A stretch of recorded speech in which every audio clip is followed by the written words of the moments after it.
আজকে আমরা শিখব উৎপাদকের সাহায্যে সমাধান। এটা হচ্ছে হায়ার ম্যাথের চ্যাপ্টার 2, বীজগাণিতিক রাশির মধ্যে তোমরা এই ম্যাথগুলি পাবা।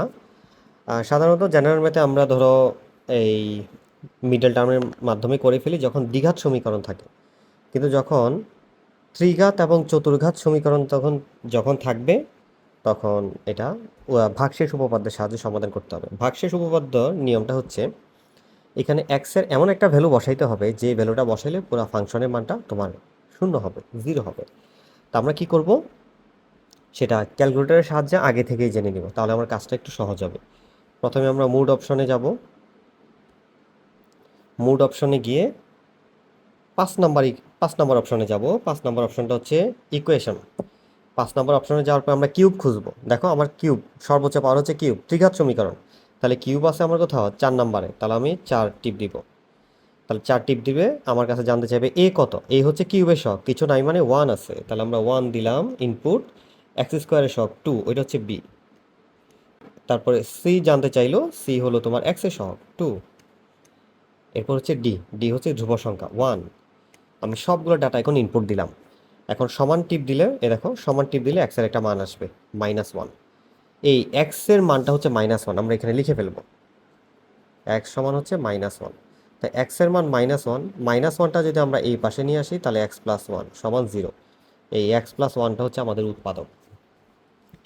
এই এক্স প্লাস 1 দিয়ে এটাকে সমাধান করতে হবে। তাহলে আমরা প্রথমে যে ইকুয়েশনটা দেওয়া থাকবে সেটা লিখব, একটা ঘর খালি রাখবো।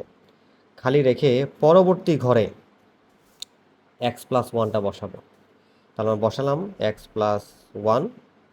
এক্স প্লাস 1 কয়টা বসাতে হবে, এখানে সর্বোচ্চ পাওয়ার যতটা হবে ততটা বসাতে হবে। এখানে দেখো সর্বোচ্চ পাওয়ার আছে 3, তাহলে এখানে 3টা বসাতে হবে। X plus 1, x plus 1, x plus 1, 3টা বসালাম। ওকে, এখন আমার কাজ হচ্ছে, সবার আগে কাজ হচ্ছে প্রথম যে টার্মটা থাকবে সেটা আমরা মিলাবো, এক্স কিউব।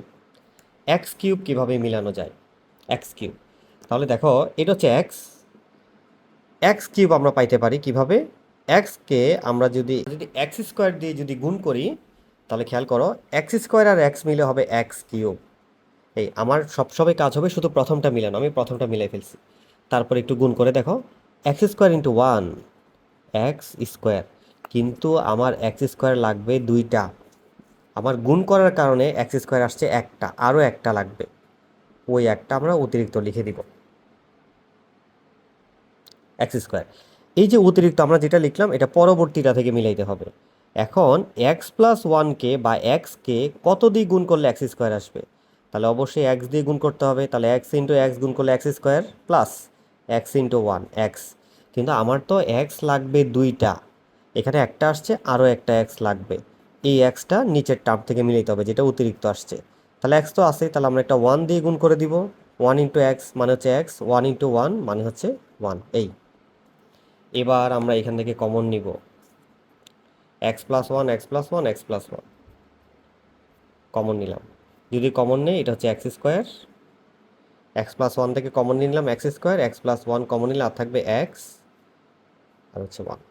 তাহলে দেখো আমরা প্রথমে ক্যালকুলেটরের সাহায্যে এক্স এর মান কত বসালে এটার মান 0 হবে বা উৎপাদক হবে সেটা আমরা বের করে নিছি।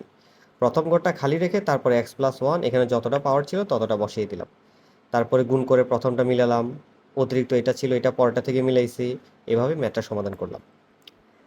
এখন এরপর ম্যাথটা কি এখানে শেষ হয়ে যাবে, নাকি আরও এটাকে মিডল টার্ম করা যাবে বা ভাঙা যাবে, সেটা আমরা ক্যালকুলেটরের সাহায্যে জেনে নিব, যেন আমার সময় নষ্ট না হয়।